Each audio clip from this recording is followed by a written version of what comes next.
fatigués. Oui, je vais aller leur dire, si vous ne le faites pas, faites-le. Maintenant, on continue à réfléchir.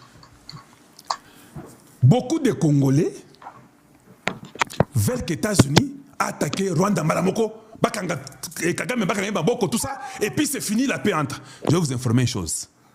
Il n'y a rien pour rien. Ils ne vont pas au Kangaye Maboko, parce qu'il y a un lobby qui veut pas Kangaye Maboko.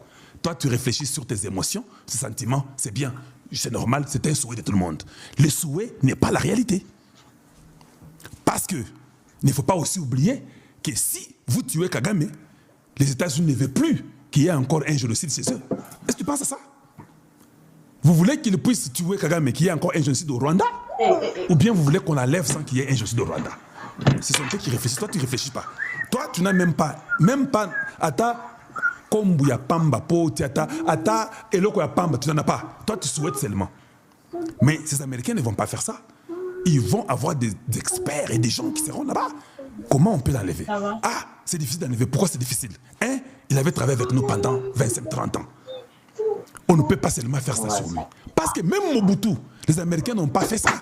Ils l'ont laissé partir, vivant. Mais ils lui ont donné un message. Maintenant, imaginez, quand Bill Richardson était venu dire à Mobutu, et quand Kabila est entré, vous savez, il y a eu combien de temps? Il n'y avait pas un jour, il n'y avait pas 2 jours, il y avait des mois. La pression commence. On dit à Mobutu, ça a pris pas moins d'1 mois. Ou 2 mois ou 3 mois. Donc dans la vie, ne pensez pas que non, quand on a dit à Mobutu, pas, Mobutu a tout fermé, le même jour il est parti. Mobutu a commencé à discuter avec eux. Il a dit non, c'est pas possible, c'est pas vrai. Comment vous pouvez me dire ça? Mais Mobutu croyait seulement que non, moi je suis des Américains, ma soeur. Ils ont dit non, non, c'est toi qui restes ton problème. Nous, on t'a déjà dit que nous, on ne peut pas, on ne peut plus. Parce qu'ils ont déjà changé de camp. Ils ont déjà trouvé les Kagame. Ils ont déjà changé les camps. On ne peut plus te soutenir. Ça, c'est Bill Clinton qui l'a fait. Bon, Mobutu était avec les George Bush, qui sont des républicains.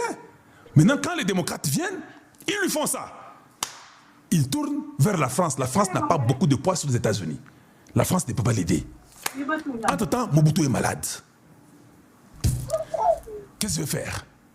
Il commence maintenant à tâtonner gauche, droite, voir où est-ce qu'il peut encore revenir. Or, Mobutu avait déjà fait 4 ans où il n'était plus dans la politique. Mobutu avait laissé la politique à tous ces gens-là, les Rwanda et consorts. Dans la politique, Mobutu s'était retiré.